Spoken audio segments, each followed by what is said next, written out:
Hello, my name is Axel Stone, 29 years old. I am the founder of Stone Ventures, an investment fund with total capital of approximately $30 million.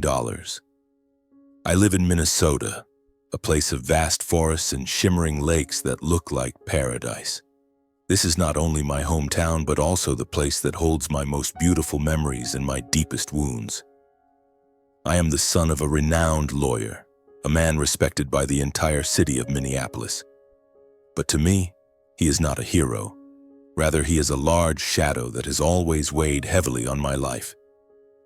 And then there is my twin brother, Ryder, someone I both love and resent, want to protect yet also surpass. This is my story of the days I fought to find myself amidst love, injustice, and harsh lessons from family. I was born into a family that everyone considered perfect. My father, Richard Stone, is a brilliant lawyer who built a legal empire from nothing. He owns one of the largest law firms in the state, serving clients like massive corporations and powerful politicians. My father is tall, with a deep, warm yet chilling voice and eyes that always seem to be evaluating everything around him. He is someone you never want to argue with, as he always has a way of making you feel small. I grew up in his shadow, and every step I took seemed to require his approval. My mother, Elizabeth, is a gentle but strong woman. Before marrying my father, she was the heiress of a wealthy family in Chicago. She gave up her career to become a wife, a mother, and the heart of our family. She has golden blonde hair, deep blue eyes that always radiate warmth, and a smile that can soothe even the storms in my heart. My mother loves me and Ryder unconditionally, but I always sensed her helplessness when caught between me and my father. She tried to be a bridge, but the cracks in our family were too deep for anyone to mend. Ryder, my twin brother, is a completely different version of me, even though we share identical faces. He has neatly combed light brown hair, a radiant smile like sunshine, and a way of speaking that captivates everyone. Ryder is charming, diplomatic, and always knows how to please others. He is the one my father favors, not just for his personality, but because Ryder knows how to make my father proud. Meanwhile, I am straightforward, sometimes too blunt, and never hesitate to confront my father when I think he's wrong. Perhaps that's why my father and I are like two poles of a magnet, constantly repelling each other. Our house is in an affluent neighborhood in Edina, a sprawling mansion with floor-to-ceiling glass windows overlooking a small, glistening lake. Inside, everything is luxurious. Polished wooden floors, expensive paintings hung on the walls, and the faint scent of costly perfume lingering in the air. But to me, that house is not a home.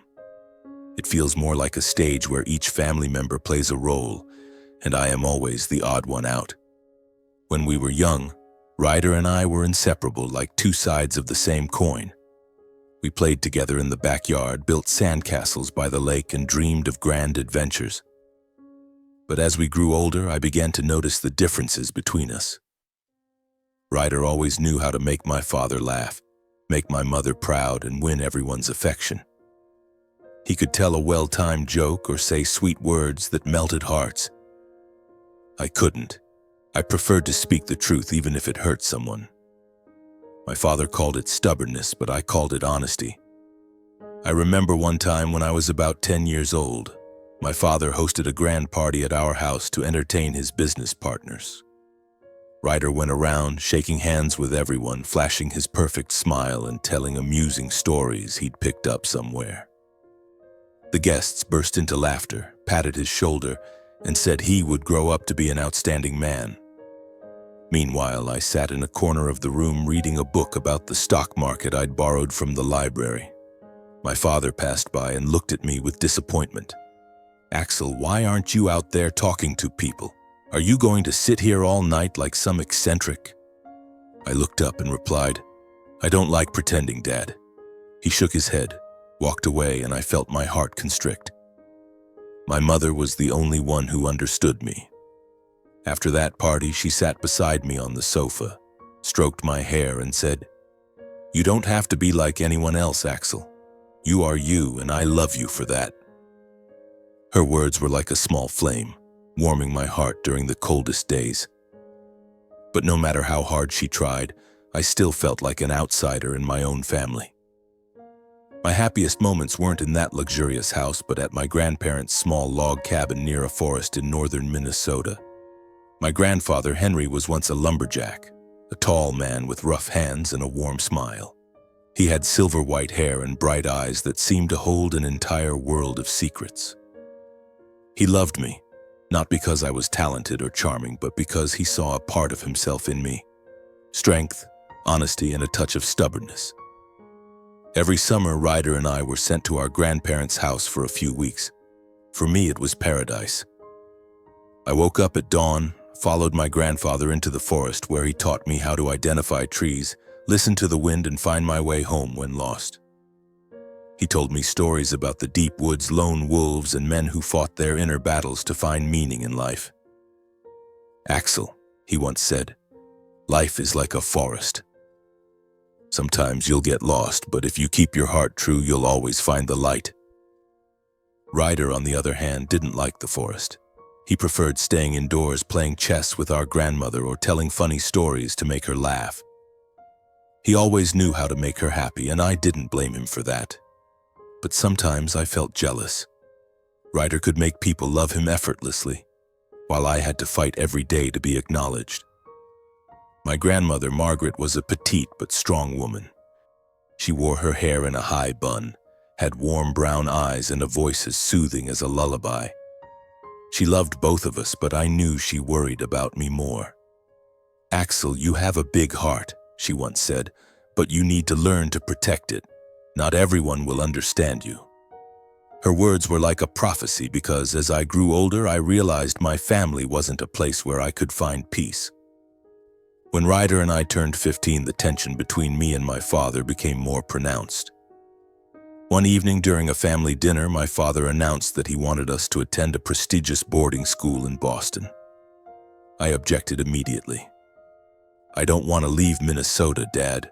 I want to stay here, near Grandma and Grandpa, near Mom." My father looked at me, his eyes cold as ice. "Axel, you need to learn to live in the real world. You can't always be a dreamy boy in the forest." I gripped my knife tightly, trying to suppress my anger. "I'm not dreaming. I just want to live true to myself." As usual, Ryder stepped in to smooth things over. "Dad, I think that school would be great for both of us. Axel just needs time to get used to the idea." He gave me a reassuring smile, but I only saw pretense. I knew Ryder didn't really care about the boarding school. He just wanted to please our father. My mother placed her hand on my shoulder and whispered, "Everything will be okay, Axel." But I knew nothing was okay. In the end, I didn't have to go to Boston thanks to my mother convincing my father. But from then on, my relationship with him grew even more strained. He looked at me like a failure, a son who couldn't meet his expectations. Ryder, on the other hand, became increasingly favored. He became my father's pride, while I became a thorn in his side. When I was 18, Ryder and I both got accepted into a prestigious economics university in Minneapolis. It was a turning point in my life, but it also made me realize that the journey ahead wouldn't be easy. My father agreed to pay tuition for both of us, but he said something to me that I'll never forget. "Axel, I won't hold your hand like I do with Ryder. If you want to prove who you are, do it yourself." Those words cut like a knife, but they also ignited a fierce determination in me. I swore to myself that I wouldn't rely on my father or anyone else. I would build my own life, and one day I would make him look at me with a different gaze. Not one of disappointment, but one of respect. In the fall of my 18th year, I stepped into the University of Minnesota, a prestigious institution for economics where grand dreams were sown and ambitions forged. The sprawling campus with its historic red brick buildings draped in ivy, cobblestone paths shaded by oak trees, and an atmosphere buzzing with the excitement of young students was more than just a place to study for me. It was a battlefield to prove my worth. Ryder enrolled alongside me, and though we were once inseparable, I knew that from here on each of us would walk our own path.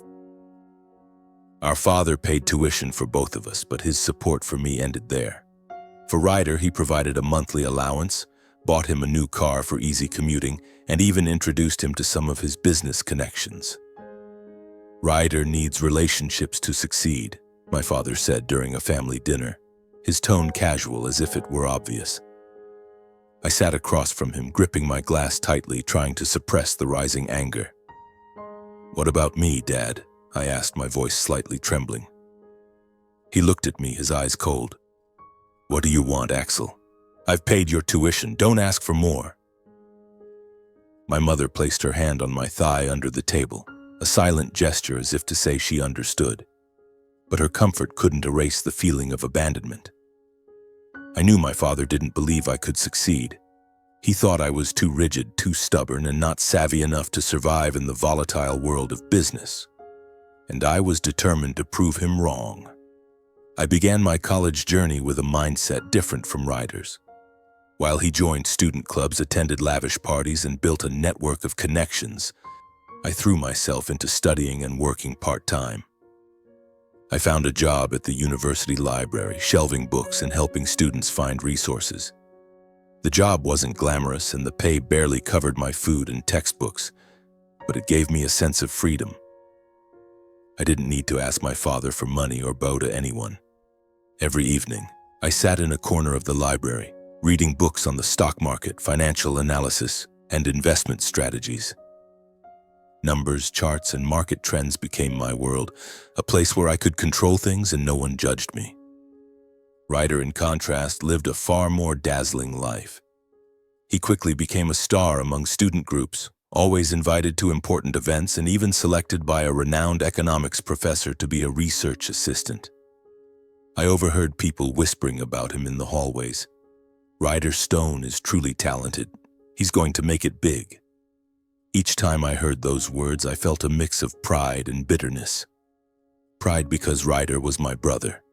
Bitterness because I knew much of his success came from our father's support and the natural charm I lacked.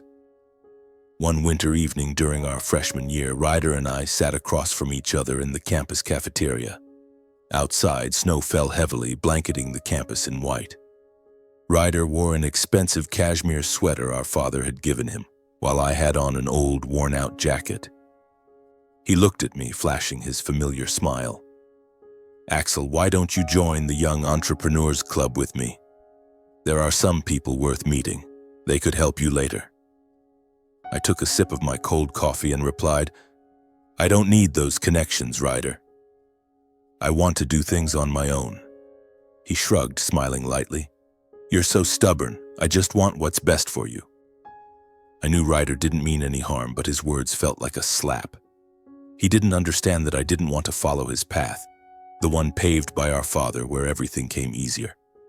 I wanted to carve my own way, no matter how rough it was. In my sophomore year, I started investing in the stock market with the meager savings from my part-time job. I opened an online trading account, spending hours researching companies, analyzing financial reports, and predicting market trends. The first time I bought stocks, my heart pounded as if I were betting my entire life. I chose a small tech company, believing their product would take off in a few years. 3 months later, the stock doubled and I made a $500 profit. It wasn't much, but to me it was my first victory. Proof that I could achieve something without my father's help. Meanwhile, Ryder focused on building his personal brand. He joined a startup project with some wealthy friends, creating an app to connect small businesses with investors. Our father provided him with initial capital, and I heard from my mother that he even hired a legal advisor to help Ryder refine his business plan. I wasn't surprised, but it still stung. My father never asked about what I was doing, never showed interest in my passion for the stock market. To him, I was just a stubborn kid, not worth investing in. My mother was the only one who always stood by me. Every weekend I came home for family dinners, and she always found a way to talk to me privately. Once she handed me a box of homemade cookies, her eyes gleaming with pride. "Axel, I heard you're investing in stocks. You're doing great, my son." I smiled, feeling warmth spread through me. "I'm just trying things out, Mom. I'm not great yet. She took my hand, her voice gentle. You don't need to be great right now. You just need to be you. I believe you'll do big things. Her words were like a breeze blowing away the doubts in my heart. But my father was different. One evening, when I casually mentioned my stock investments during a family dinner, he scoffed. Stocks? You think you can beat the market, Axel? It's a game of chance, not a place for stubborn kids like you. I clenched my fists under the table, trying to stay calm. I'm not gambling, Dad. I research, I analyze, and I know what I'm doing. He looked at me, his gaze icy. What do you know? You're too young, too arrogant. If you fail, don't expect me to bail you out. My mother interjected, her voice worried. Richard, Axel is trying. You should support him. But my father just shook his head and turned to ask Ryder about his startup, as if I didn't exist. In that moment, I realized I wasn't just fighting to prove myself, but also battling my father's doubts. He didn't believe in me, and perhaps he never would. But instead of letting that drag me down, I turned it into motivation. I vowed to succeed, not to please my father, but to prove I didn't need his approval to become a man. By my junior year, I started seeing small successes in investing.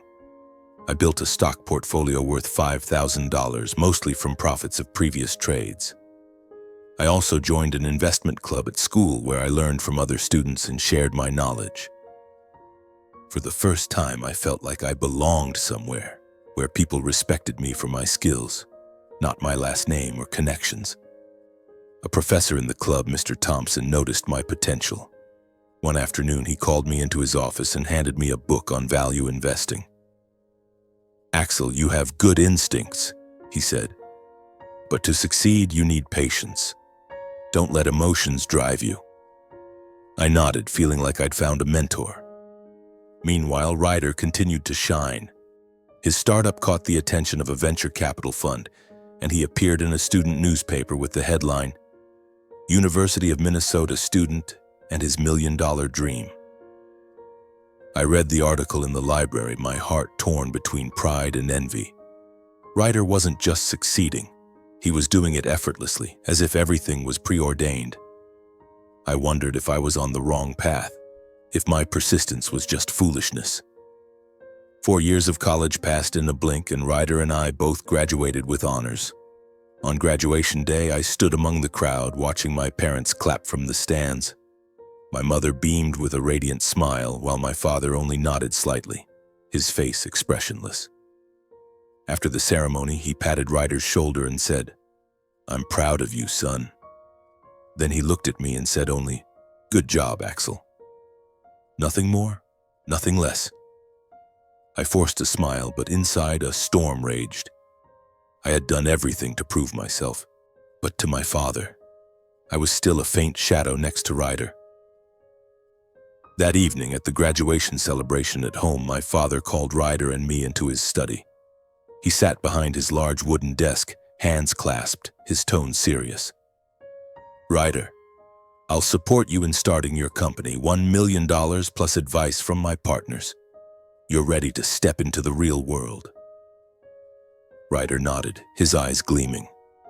Thank you, Dad. I won't let you down. Then my father turned to me.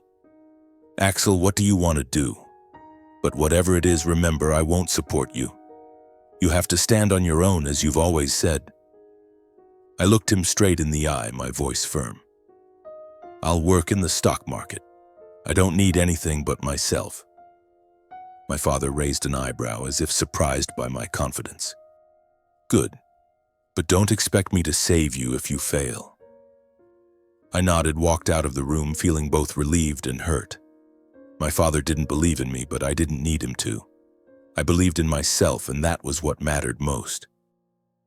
That night, I lay in bed, staring at the ceiling of the familiar room I'd known since childhood.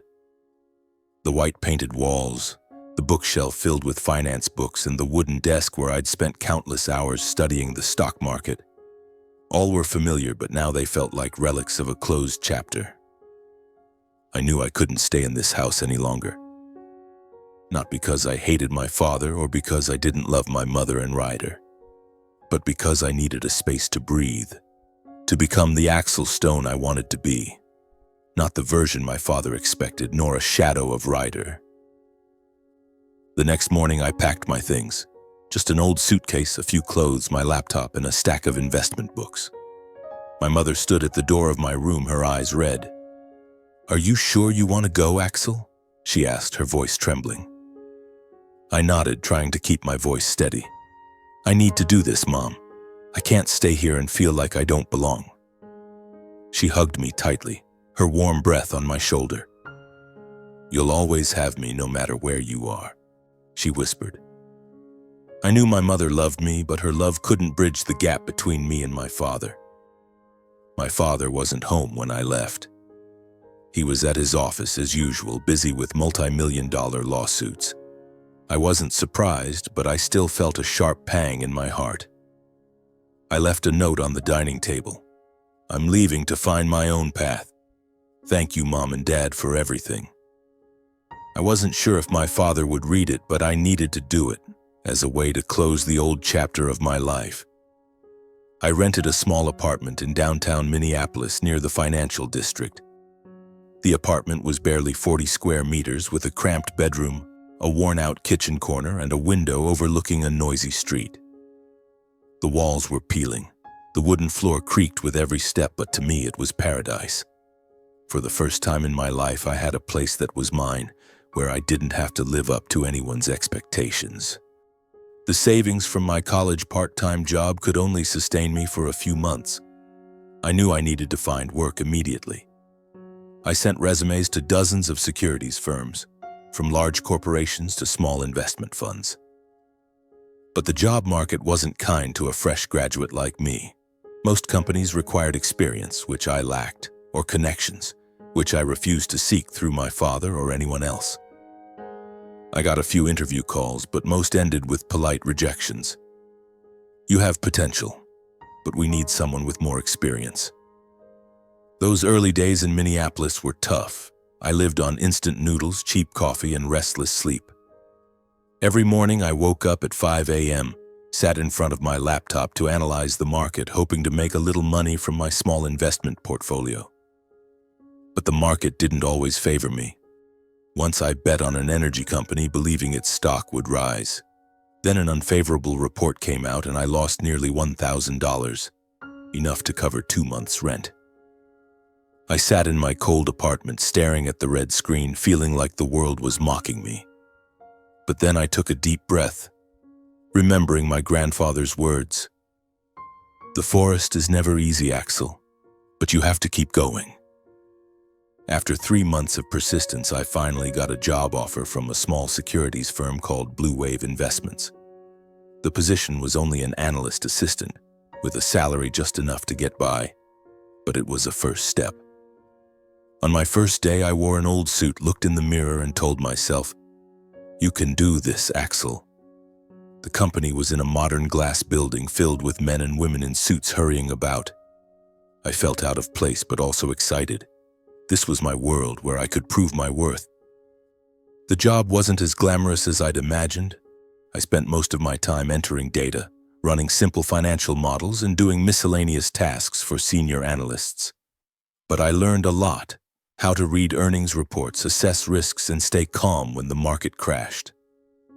I worked 14-hour days, sometimes weekends, just to keep up. My colleagues, mostly older than me, initially paid me little attention. But gradually they noticed I wasn't just a dreamy young guy. Once I spotted an error in a report about a tech company, and my suggestion helped the firm avoid a significant loss. My boss, a stern man named Daniel, patted my shoulder and said, "Good work, Axel." That praise was like a spark, igniting my belief that I was on the right path. Life slowly stabilized, but I still felt empty. I rarely contacted my family. My mother called every week, updating me about Ryder and his successes. His startup was growing thanks to my father's investment and the connections he provided. "Ryder just signed a big contract," she said, her voice proud. "How about you, Axel? Are you okay?" I smiled over the phone, hiding my bitterness. "I'm fine, Mom. I'm doing what I love." But after hanging up, I sat in the dark wondering if I was fighting a pointless battle to chase Ryder's shadow. I didn't visit home often, not because I didn't miss my mother, but because I dreaded facing my father. On the rare occasions I did, I stayed only a few hours. My father didn't ask about my job, only making small talk. Ryder tried to draw me into conversations, but I kept my distance.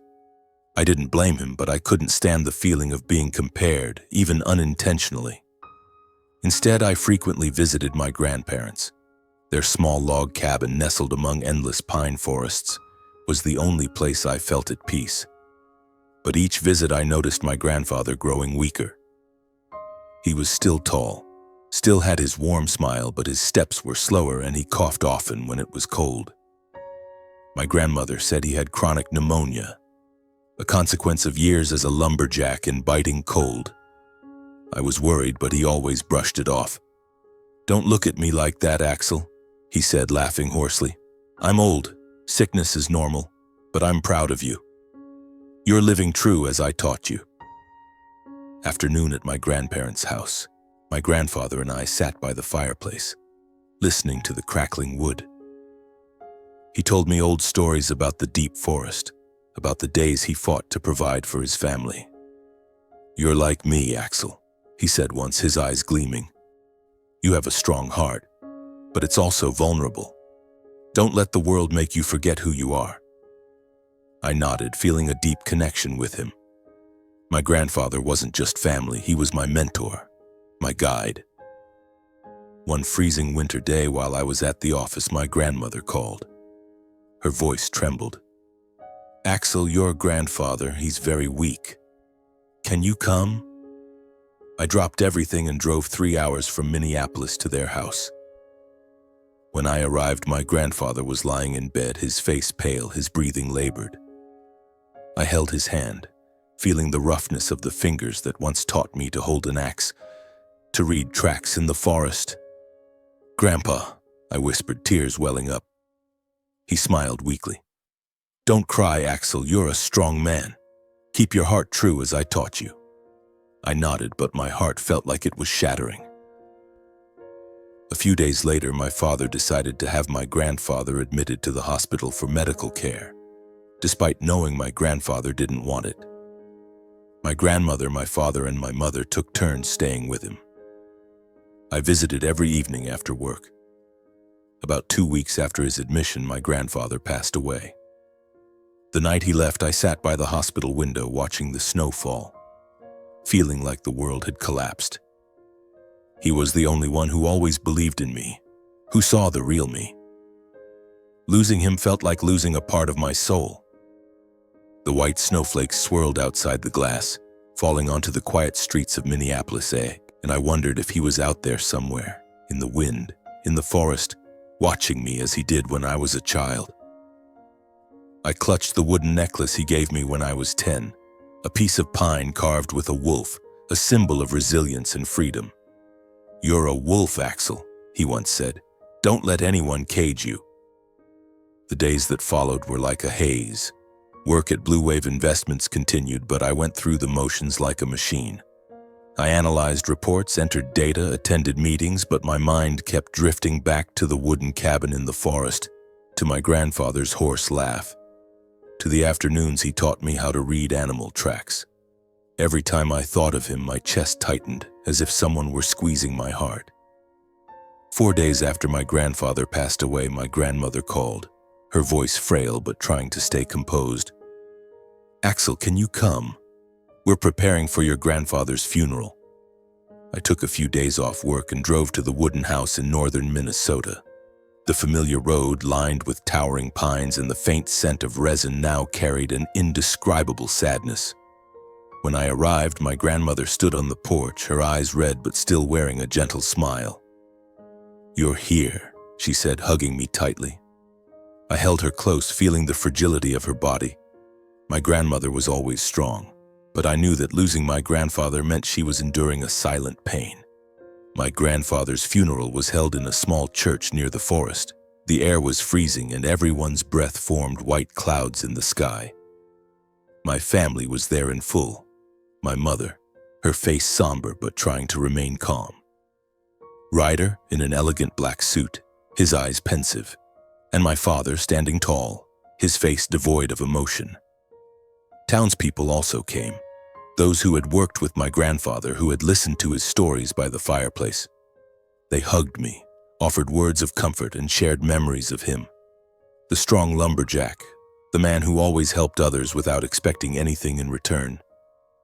I stood before my grandfather's coffin, looking at his face for the last time. He looked peaceful, as if asleep, but I knew he was gone forever. I placed my hand on his chest and whispered, "Thank you, Grandpa, for everything." My mother stood beside me, holding my hand, tears silently falling. Ryder stood behind, saying nothing, but I felt his presence. My father, as usual, kept his distance, his gaze fixed somewhere far off, as if thinking of something more important than his own father's funeral. After the funeral, the family was summoned to a lawyer's office in town to hear the reading of the will. I didn't expect much. To me, my grandfather had already given me so much. His lessons, his stories, and the belief that I could be myself. I assumed he would leave the wooden cabin to my grandmother and perhaps some savings for the family. But when I stepped into the lawyer's office, a small room with the smell of old wood and dusty bookshelves, I sensed an odd tension in the air. We sat around a long wooden table, me, my mother, my father, Ryder, and my grandmother. The lawyer, Mr. Peterson, was an elderly man with white hair and round glasses.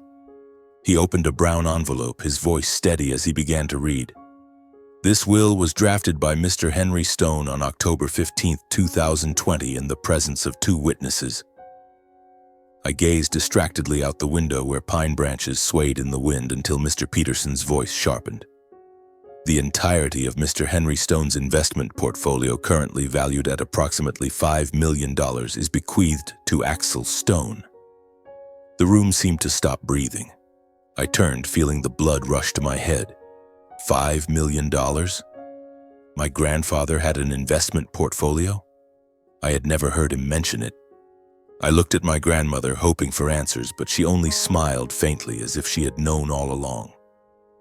My mother squeezed my hand, her eyes sparkling with pride. Ryder sat across from me, his hands clenched, his face stiff. My father furrowed his brow, his icy gaze fixed on Mr. Peterson. "What?" he said, his voice low but laced with anger. "My father had a $5 million portfolio? And it's all going to Axel? Nothing for anyone else?" Mr. Peterson calmly adjusted his glasses and continued reading. Mr. Henry also left a letter for Axel. He handed me a small, carefully sealed envelope. I opened it, my hands trembling, and read my grandfather's handwritten words, his script strong yet full of warmth. "Axel, my grandson, you are the one I trust most. You have the resilience and honesty I always cherished. This portfolio is the work of my lifetime, not for boasting, but to build a future. I know you will use it to create something great, not just for yourself, but for the values I taught you. Don't let anyone sway you. Be the strong wolf you've always been." Tears fell, soaking the letter. I felt as if my grandfather were right there beside me, still guiding me as he always had. But when I looked up, I saw my father's eyes, a mix of anger and disappointment. "This isn't fair," he said, his voice cold as ice. "My father left everything to Axel. A stubborn kid with no experience. I'm his son. I deserve a share of it." Ryder said nothing, but I noticed his hands trembling slightly. My mother gripped my hand tighter, as if shielding me from the storm about to break. Mr. Peterson cleared his throat, trying to ease the tension. "This is Mr. Henry's wish, Mr. Richard. The will was drafted legally with witnesses. No one can change it." My father stood abruptly, his chair scraping against the wooden floor. "His wish? This is favoritism. Axel isn't capable of managing that money. He'll ruin everything." I looked at my father, my heart aching. "You think I'm not capable?" I asked, my voice calm but sharp. "Grandpa believed in me. Why can't you?" My father stared at me, his gaze piercing. "Because you're not Ryder," he said, his voice dripping with bitterness.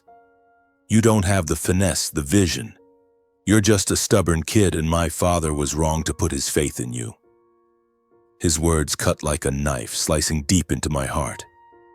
My mother stood, her voice trembling but resolute. "Richard, that's enough. Axel is your son and you should be proud of him as your father was." My father turned away silent, but I saw his shoulders tremble slightly as if he were wrestling with himself. Ryder finally spoke, his voice calm but cold.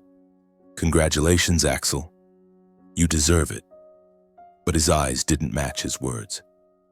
I saw envy, hurt, and a hint of betrayal. I wanted to say something to explain that I hadn't expected this, but I knew words would be meaningless now. My grandmother, who had been silent throughout, stood up, her voice gentle but firm.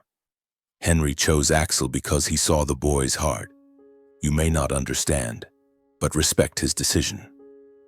She looked at my father, then Ryder, and finally at me. "Axel, you know what you have to do." I nodded, feeling the weight of responsibility settle on my shoulders. The $5 million wasn't just wealth, it was my grandfather's legacy, his trust, his values, and the lessons he passed down to me. The reading of the will ended in tension. My father left without another word. My mother hugged me before following him to the car. Ryder patted my shoulder, offering a strained smile. "Do well, Axel. Don't let Grandpa down." I nodded, but I knew things between me and Ryder, between me and my father, had changed forever. I returned to Minneapolis, carrying my grandfather's letter in a mix of pride and pressure. I didn't know how to manage such a vast sum, but I knew I couldn't fail. I sat in my small apartment, opened my laptop, and began studying my grandfather's portfolio. It was a carefully built collection of blue-chip stocks, bonds, and a few ETFs, assembled over years. I realized my grandfather wasn't just a lumberjack. He was a savvy investor who had quietly amassed a fortune no one in the family knew about. The weeks that followed were relentless. By day, I worked at Blue Wave, learning from senior analysts. By night, I studied my grandfather's portfolio, looking for ways to optimize it. I didn't want to just preserve the money, I wanted to grow it as my grandfather believed I could. But the pressure wasn't just from work. My father called a few times, his voice cold, demanding I share the wealth with the family. "It's not just yours, Axel," he said. "It's for the whole family. You can't be that selfish." I refused, not because I didn't want to share, but because I wanted to honor my grandfather's wishes. "Grandpa left it to me, Dad," I replied. "I won't betray his trust." One evening, I drove to my grandmother's house, bringing a bouquet of flowers to place on my grandfather's grave. I stood before the stone marker, the cold wind rustling through the pines. "Grandpa," I whispered, "I don't know if I can do this, but I promise I'll try my best." A tear rolled down my cheek, but I also felt a new strength rising within me. My grandfather had believed in me, and I wouldn't let him down. 4 years have passed since my grandfather's death, leaving me not only a $5 million investment portfolio, but also a tremendous responsibility to turn that legacy into something meaningful. Those 4 years were far from easy. There were nights I stayed up, eyes burning in front of the computer screen, analyzing hundreds of financial reports, predicting market trends, and wondering if I had the strength to keep my promise to my grandfather. There were moments I thought I'd collapse, when the market crashed or when family pressure weighed heavily on me. But each time I wanted to give up, I remembered my grandfather's letter, his powerful words, "Be your own wolf." And I kept fighting. I knew I couldn't just keep the money in a bank or invest it safely. My grandfather didn't leave me this fortune for an easy life. He wanted me to create something great, as he wrote. I realized that to grow it, I needed to take bigger risks, be smarter. I didn't just want to preserve the wealth, I wanted to multiply it to prove that my grandfather's faith in me wasn't misplaced. I continued working at Blue Wave Investments, where I learned the intricacies of the stock market from seasoned professionals. But I didn't want to remain an analyst assistant, working for others forever. I dreamed of my own investment fund, where I could make decisions freely, support new ideas, and create real value. The idea began to take root. After nearly 3 years, my portfolio grew from $5 million to $10 million, thanks to successful investments in a lithium battery manufacturer and an AI software startup. Early success gave me confidence, but also brought greater pressure. I knew I couldn't stop, not just for my grandfather, but because I wanted to prove I could do it without my father, without anyone. In the 3rd year, I decided to leave Blue Wave to start my own fund, naming it Stone Ventures as a tribute to my grandfather. I rented a small office in downtown Minneapolis, just big enough for 3 people. Me, Sarah, my co-founder, and a young assistant named Mia. We began with a mission to support small startups, especially those focused on sustainability and social innovation. I wanted Stone Ventures to be more than a profit-driven fund. I wanted it to be a legacy of value, as my grandfather had taught me. The first months of Stone Ventures were a true test.